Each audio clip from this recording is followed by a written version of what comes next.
জাতিগত উন্নয়ন কিভাবে ব্যাহত হয় এবং এর থেকে কিভাবে পরিত্রাণ পাওয়া যায় তার কয়েকটা নমুনা এখানে তুলে ধরব। এক নম্বর আমরা ধরি, আমরা অনেকেই প্রাইভেট গাড়ি বা ভেহিকেল ইউজ করি, সাথে সাথে অনেকেই তার জন্য একজন ড্রাইভার রেখে দেন। তাহলে আমরা যদি ড্রাইভারের কথা চিন্তা করি যে হ্যাঁ, যিনি মালিক আছেন সে তার কাজের জন্যই ড্রাইভারটাকে রাখেন এবং যখন যেদিকে যাওয়ার দরকার ড্রাইভার তাকে লেট ডাউন করে নিয়ে যায় অথবা ড্রাইভ করে নিয়ে যায়। এটা কারণটা হলো, ধরি আমরা ঢাকা সিটির মধ্যে ধরি যে প্রাইভেট আমরা যারা সেলফ ড্রাইভ করি, আমাদের একটাই বিড়ম্বনা, আমরা পার্কিং প্লেসটা পাই না, সঠিক জায়গায় পার্কিং ব্যবস্থাপনা নেই। পার্কিং প্লেস বা পার্কিং ব্যবস্থাপনা যদি থাকতো তাহলে অধিকাংশ মানুষ সেলফ ড্রাইভ করতো, ড্রাইভার রাখতো না। তাতে করে কি ড্রাইভার আনএমপ্লয়েড হতো? নিশ্চয়ই না, বরং ড্রাইভার ভালো থাকতো। ড্রাইভারও যদি মনে করেন যে তার ফ্যামিলি ভালো চলবে, ভালো থাকবে, অবশ্যই আরেকজনের উপর নির্ভর করে ভালো চলতে পারে না। আমি আগে মালিকের পক্ষ থেকে আসি। কোনো মালিক হয়তো ভালো জব করেন, সে 1.5 লাখ 2 লাখ টাকা বেতনও পান অথবা 5 লাখ টাকা বেতন পান, সে একজন ড্রাইভার রাখতেই পারেন তার কাজের জন্য, স্বাভাবিক। কিন্তু দেখা যায় ড্রাইভারটা রেখে সময় অসময় অহেতুক সেই সকাল 8টা থেকে রাত 10টা 11টা 12টা পর্যন্ত তাকে আনএমপ্লয়েড অনেক সময় রাখা যায়, এতক্ষণ তো ড্রাইভ করে না। সুতরাং এখানে যে ড্রাইভার থাকছে সে তার পরিবারের সঙ্গ থেকে বিচ্যুত হচ্ছেন বা বঞ্চিত হচ্ছেন, আবার তার সন্তানদেরকে ঠিকমতো সময় দিতে পারছেন না। আর যে যৎসামান্য বেতন পান, এই বেতনটাই তার জন্য পরিবারের জন্য এনাফ না এবং তার কাজের কোনো সাক্ষরতা নেই, অর্থাৎ তার কাজের তেমন কোনো উন্নয়ন নেই, দক্ষতার কোনো দাম নেই। আমরা যারা সেলফ ড্রাইভ করি তারা যদি চিন্তা করি বদ্ধপরিকরভাবে যে আমি আমার ড্রাইভটা করি এবং আমি ড্রাইভার রাখবো না, তাহলে আপনি আপনার কাজের দক্ষতাটা বাড়াতে পারবেন। আর ড্রাইভারটাকে সে অন্য একটা ব্যবসা বাণিজ্য ছোটোখাটো কিছু করবে, সে কিন্তু এর থেকে ভালো থাকবে, তারা খারাপ থাকবে না।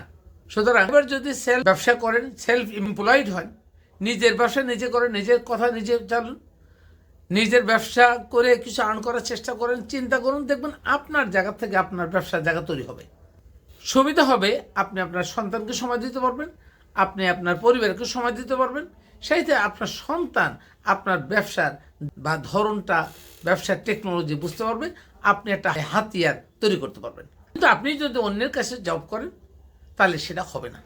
এবার আসুন আমরা দেখি ঢাকা সিটিতে প্রচুর রিক্সাওয়ালা, অ্যাজ এ হোল যদি আমরা ধরি যে 8 লক্ষ রিক্সাওয়ালা আছে, পায়ে চালিত 8 লক্ষ রিক্সাওয়ালা যদি থাকে, আমরা ধরে নেই তারা ডেইলি হয়তো এক একটা রিক্সাওয়ালা রান করে বড় জোর 20 থেকে 25 কিলোমিটার, এবং 20 থেকে 25 কিলোমিটার রাস্তা রান করে তাকে কোনো না কোনোভাবে প্রতি কিলোমিটার যদি ওখানে ইভেন 20 টাকা করে আসে, তাহলে 25 কিলোমিটার রান করলে 20 টাকা হয়তো 500 টাকা আর্ন করছে।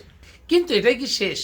আপনি সারাদিন কায়িক পরিশ্রম করে রিক্সা চালাইলেন এবং 500 টাকা 700 টাকা ইভেন 1000 টাকা যদি দান করেন, এটা আপনার পরিবারের জন্য যথেষ্ট নয়, বরং আপনার শরীর আস্তে আস্তে নতজানো হচ্ছে। আপনি যে কাজটা করছেন, আপনি যে কাজটা করবেন, আপনাকে চিন্তা করতে হবে আমার কাজের সাক্ষরতার জন্য, আমার কাজের ফলাফল, একটা রেওয়ার্ড, এটা যেন আমার সন্তান আমার পরিবার পায়। কিন্তু আপনি যে রিক্সা চালাচ্ছেন, এই রিক্সা চালার থেকে আপনার কোনো কাজের ফলাফল, রেওয়ার্ড, এটাকে আপনার সন্তান বা পরিবার পাচ্ছে? আজকে যদি আপনি কোনো কারণে অ্যাক্সিডেন্ট করে মারা যান, আপনার রিক্সাটাকে আপনার সন্তান চালাবে না আপনার ওয়াইফ চালাবে? দেখুন তো, একটু ভাবুন কেন এই কাজটা করবেন। সুতরাং আপনারা আপনাদের জায়গা থেকে স্ব উদ্যোগে ভালো উদ্যোগী হন, ব্যবসায়ী হন। Better to go to the pavilion, ওখানে যে কিছু করার চেষ্টা করুন। আমরা সবাইকে বলছি যে গ্রামে যান, উদ্যোগে নেন, ওখানে কিছু করুন, সুবিধা হবে। ধরুন 8 লক্ষ রিক্সাওয়ালা যদি থাকে, তাহলে 8 লক্ষ রিক্সাওয়ালার অ্যাভারেজ যদি 3 জন করে ফ্যামিলি মেম্বার থাকে, তাহলে 3 আর 24 লক্ষ মেম্বার অতিরিক্ত একটা সিটিতে বা শহরে, যে কোনো শহরে বা ঢাকা সিটির হিসেবে চিন্তা করলে আপনি কিন্তু গ্যাস, পানি, বিদ্যুৎ সহ সসীম সম্পদটাকে ইউটিলাইজ করছেন। আপনি দিয়ে খরচা করছেন, তাতে আপত্তি নেই, বরং আপনি যে রাস্তায় অ্যাব্রো থাব্রো যে পার্কিং করে জায়গাটা নষ্ট করছেন, ওখানে ভালো একটা গাড়ি পার্কিং করতে পারছে না, আপনার থেকে আপনি জার্ন করছেন, এটা থেকে কিন্তু কোনো প্রাইভেট ইউজার বা অন্য কোনো যারা বেশি টাকা ইনকাম করে, দেশের চালিকা শক্তি যারা, তারা কিন্তু আপনার থেকে পাচ্ছে না। বরং আপনারা যদি কিছু নাও করেন এবং অ্যাব্রো থাব্রো গাড়ি পার্কিং না থাকে, রাস্তায় সচলভাবে মানুষ চলবে, 8 ঘন্টা চললে তার ভিতরে এখনকার মতো 3 ঘন্টা জ্যামে থাকতে হবে না, বরং জ্যাম হবে বড় জোর 1 ঘন্টা। তাহলে তাদের আর্নিং লেভেল বেড়ে যাবে। আর এরা যদি অতিরিক্ত পরিমাণ ট্যাক্স দেয়, আপনাদের মতো লোক আনএমপ্লয়েড যারা আছেন অথবা নিম্ন মজুরিভুক্ত যারা আছেন তাদেরকে সুষ্ঠুভাবে পরিচালনা করা আর একেবারেই সম্ভব যদি সরকার এটা বুঝতে পারে।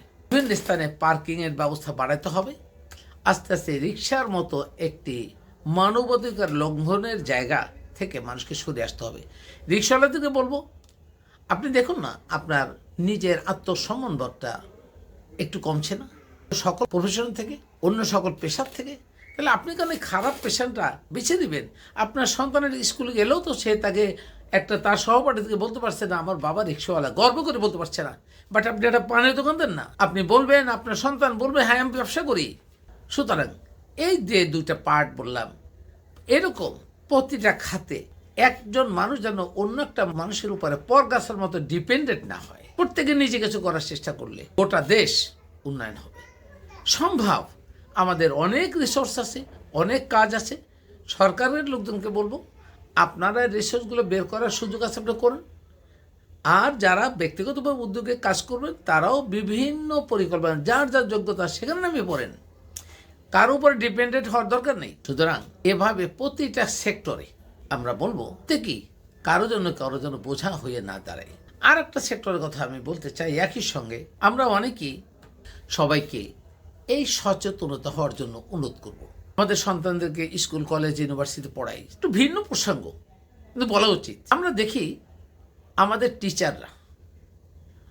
টিচারের যারা বই লিখছেন তারা এরা একেবারে কোরআন পড়ে নেই, কোরআন জানে নেই। অধিকাংশ লোক কোরআন জানে না, কোরআন পড়ে নাই। তার টিচারদের চরিত্র গঠন হবে কি করে?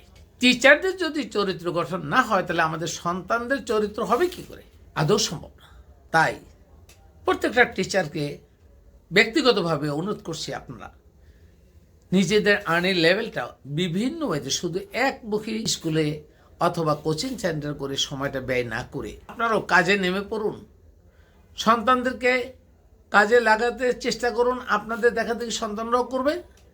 সেই সাথে প্রতিদিন রাত্রে সবাইকে বলবে, সেই রিক্সাওয়ালা, সেই বলবো সেই ড্রাইভার, টিচার, স্টুডেন্ট, সকল শ্রেণীর লোক যদি রাত 9টা বা 10টা 10:30টায় শুরু করে একটা করে কোরআনের আয়াত পড়েন, আপনাদের চরিত্র গঠন হবে। প্রত্যেকের চরিত্র কোরআন যেভাবে বলেছে, আল্লাহ যেভাবে চেয়েছে, আল্লাহর যেভাবে আমাদেরকে আশরাফুল মখলুকাত অথবা আল্লাহর প্রতিনিধি হিসেবে তৈরি করেছেন বা সৃষ্টি করেছেন, আমরা সেই সাক্ষরতা রাখতে পারবো। আল্লাহর যেভাবে দাসত্ব করার কথা, সেই দাসত্বের পূর্ণ শর্ত জেনেও বুঝে আমরা দাসত্ব করার চেষ্টা করতে পারবো ইনশাল্লাহ।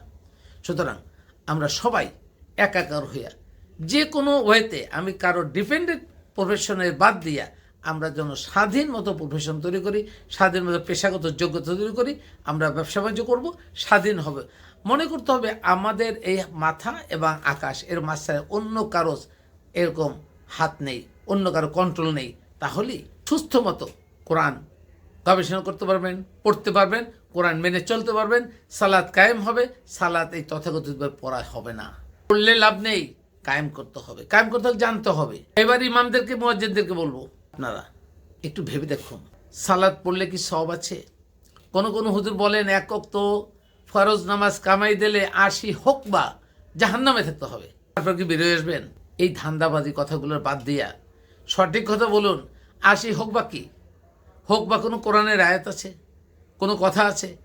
কোথা থেকে পেলেন এগুলো? এই ধান্দাবাজি, এরকম শত সহস্র ওয়ার্ড দিয়ে আপনারা ধান্দাবাজি করছেন, মানুষকে প্রতারিত করছেন। এগুলো বাদ দিয়ে কোরআন গবেষণা করার জন্য প্রতি ওয়াক্ত সালাতের পরে একটা করে আয়াত মুসল্লিদেরকে শিখান, আপনারাও শিখুন, নূতন করে জানুন, জানার চেষ্টা করুন। প্রতিটা পড়ার সময়, প্রতিটা শব্দ পড়ার সময় বুঝতে হবে আল্লাহ এই শব্দটা কেন এখানে উল্লেখ করলেন, এই আয়াতটা কেন এখানে আসলো, এটা আসার উদ্দেশ্য কি। একটু নিজে গবেষণা করলেই আপনি বুঝতে পারবেন। অনেক বিভিন্ন ডাইমেনশনে আপনাদের ভেতরে এই নলেজ চলে আসবে। নলেজটা এক্সচেঞ্জ করুন, শেয়ার আউট করুন। প্রত্যেকের থেকে নলেজ শেয়ার করলে একটা শুদ্ধ জায়গায় আমরা আসতে পারি। We should work as a team. আমরা যদি টিম মেম্বার হিসেবে কাজই না করতে পারি, আমার বলয়ের ভিতরে যে যতজন থাকবে, 50 জন, 100 জন, 200 জন, 5000 লোক, আমরা একটা টিম হিসেবে কাজ করবো। এবার প্রত্যেকে কোরআনের জ্ঞানের আলোকে উৎকর্ষিত নলেজের ভিত্তিতে আমরা কী করবো, টিম হিসেবে কাজ করব। আমি ভুল করতে পারি, আমাকে ভুল শুধরাই দেন। আমি যদি ভুল করি তাহলে বুঝতে হবে ইবলিস কোনো না কোনোভাবে আমাকে আগে ভুল ঢুকিয়ে দিচ্ছে, যার জন্য কোরআনের আয়াত আমার কাছে ঢুকে নেই। ঠিক তেমনি আপনাকেও বুঝতে হবে, আপনি যখন কোরআন বুঝবেন না তখন বুঝতে হবে ইবলিসের জ্ঞান আগে ঢুকানো আছে, ওইটা বের করতে হবে। ওটা আপনার জ্ঞানের বলতে কলবের ভিতরে ঢুকে থাকার জন্য আপনি কোরআনের জ্ঞান থেকে বিমোহিত হচ্ছেন। সুতরাং আপনাকে কোরআন বুঝতে হলে জেন্টাল ব্রেনে সঠিকভাবে পড়বেন, সাধনা করবেন, গবেষণা করবেন। প্রত্যেকে কোরআন জানবে, কোরআন মতো চলবে এবং দেশের শান্তি থাকবে। প্রত্যেকটা লোক স্বাধীনতা পাবে, তার সন্তানগুলো ভালো থাকবে। দেখুন, human activities effects on the followers character. আজকে আপনি যে পেশা নির্ধারণ করবেন, আপনি যে পেশাগত কাজ করবেন, আপনার পেশাগত কাজের স্বীকৃতি আপনার সন্তানগুলো পাবে। আপনি যদি চোরি বাটপারি করেন আপনার সন্তান ভালো হবে, এটা ভাবলেন কি করে? আপনি যদি মিথ্যাচার করেন, আপনি যদি খারাপ কাজ করে থাকেন, আপনি যদি সমাজে মিসক্রিয়েট করেন, তাহলে আপনার সন্তান তাই করবে না, আপনি তো ওর উপরে লাঞ্ছিত হবেন। আপনার সন্তান খারাপ করলে মানুষ আপনি সন্তানকে পিঠাবে, মানে কি আপনি তখন শুনে বসে থাকবেন দেখবেন? দেখুন, আপনি ঠিক না হলে আপনার সন্তান ঠিক হবে না। সুতরাং প্রত্যেকের জায়গা থেকে আমরা সচেতন হই, বোঝার চেষ্টা করি এবং আমরা আমাদের নিজেদের লাইফস্টাইল কোরআনের জ্ঞানের ভিত্তিতে তৈরি করি, তাহলে আমাদের ভবিষ্যৎ প্রজন্ম সেইভাবে চলে আসবে। এভাবেই প্রত্যেকটা প্রফেশন, যারা ওয়াজ নসিহত করে বলেন, যারা বলেন যে এই দোয়া করেন জান্নাত পেয়ে যাবেন, দেখুন এগুলো মিথ্যা কথা। আপনারা দোয়া করবেন জান্নাত হবে, মানুষ মারা যায়, আমরা বলি আল্লাহ তাকে জান্নাতে ফেরদৌস, জান্নাতে নসিব করে দেন, জান্নাতের ভিতরে বাগিচা বানাই দেন। এই মুখরোচক কথাগুলো বাদ দিয়ে আসেন, এটা হবে না। আপনার দোয়ায় আরেকজনের দোয়া কবুল হবে না, আরেকজনের পাপ মোচন হবে না। ওয়ালা তাজিরু ওয়াজিরাতান উজরা উখরা, একজনের দায়ভার আরেকজনকে দেওয়া হবে না। আপনার দোয়ার দ্বারা আর কারো পাপ মোচন হবে না, কবিরা গুনাহ মোছা হবে না। আর জীবনে যদি একটি কবিরা গুনাহ থাকে আপনার লাইফে, মৃত্যুর আগে তওবা করার সুযোগ না পান, আপনি ভাবলেন করে কোন দায়াতের ভিত্তিতে বলবেন আপনি জান্নাতে যাবেন? দেখুন, কোরআন ঘাটুন, বুঝুন। দেখুন তো, এই সহজ কথার অনেকেই বুঝতে পারছে না যে যদি জীবনের মৃত্যুর আগে একটা কবিরা গুনাহ থাকে তাহলে আপনি জান্নাতে যেতে পারবেন না।